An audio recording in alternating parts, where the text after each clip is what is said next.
Hello po, Bang Dalang po. May guro na nag-chat. Kasi dun daw sa division nila, pinapayagan naman daw yung individual yung kinuha niya, pero hindi raw niya kinuha ng HMO. Kasi ginamit daw niya sa pambili ng gamot o pangkonsulta. Pwede rin nga yan pang hospital kaya lang you will present official receipt. Talagang OR talagang mga registered OR yan, may VAT yan, may TIN yan, may nagtatax yan, yung o katulad yan, dapat mga resibo, no? Resibo ng Mercury or any drugstore or konsulta sa isang doktor, dapat yan may OR. Kasi yung mga doktor naman nagbibigay ng official receipt yan no? Dapat ganun.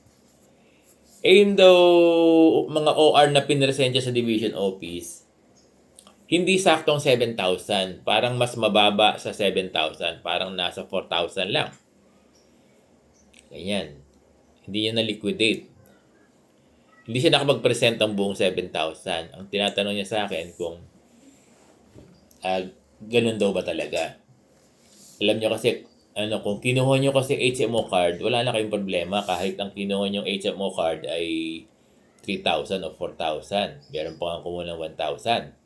999, 225. Alam niyo, maliwanag naman sa provision ng medical allowance Hindi ko kayo ni-encourage na kumuha ng mababa, kaya lang gusto niyo yan Kami, nila Sir Benjo, 7,000. Kaya napakaganda ng package. Kahit paano, 75,000. Huwag naman kami magkasakit, no? At nagagamit sa outpatient. Ang maganda rito kapag kinuha mo yung HMO na 7,000, hindi ka na magda-down ng cash. Kaya lang huwag naman sana ako magkasakit, no? Kahit hindi ko na magamit yung card. Kaya lang ikaw, kayo, sabi mo, no, medyo marami kayo kamo.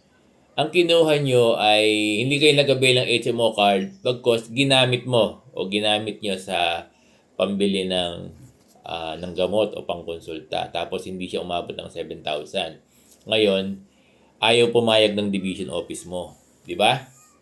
Kasi pag ayaw pumayag ng division office mo, it follows na hindi kanya bibigyan. Kapag ni-reject yung yung mga official receipt mo at di pinayagan, ang kasunod niyan, hindi ka bibigyan ng 2026, no?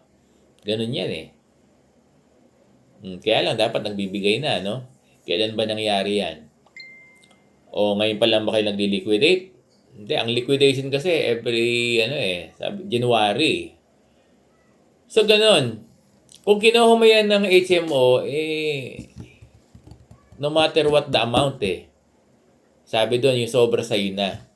At hindi mo naman kailangan present yung resibo, wala nang pakialam ang division office kung magkano yung kinuha mong HMO. At dapat, kapag HMO card lang kinuha mo, bibigyan ka pa rin nila ng 7,000. Oo.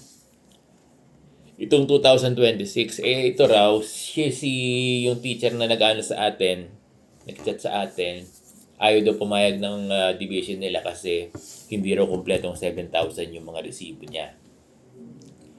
Ano ang comment ni Sir Bong? Alam mo, pwedeng gawin ng division office. O na ipaliquidate sa iyo ng resibo. Kasi hindi maliwanag sa provision ng medical yung sa OR Pero pwede. Pinapayagan lang yan sa mga lugar na talagang walang access sa HMO. Kaya posible na i-require sa iyo yung buong 7,000 na OR. Kasi hindi ka kumuha ng HMO. Pero kung HMO ang kinuha mo, kasi HMO naman talaga yan Yan talagang ng medical allowance, HMO. Kahit si President Bongbong Marcos nung ini-introduce yan, ang gusto niya ay HMO ang sinasabi niya. At HMO talaga dapat na kinuha. Oo, kasi ikaw, hindi mo pinagalitan pa no? So, kung i-require ka ng resibong 7,000, that's it. Pero kung HMO sana, mali ang division kung hindi kanya bibigay ng buo. Kaya lang iba ang ginawa mo na pinangkonsulta mo, hindi naman kita sinisisi. Yun lang. Ano? So, naintindihan ba yung ano ni Sir Bong? Maraming salamat.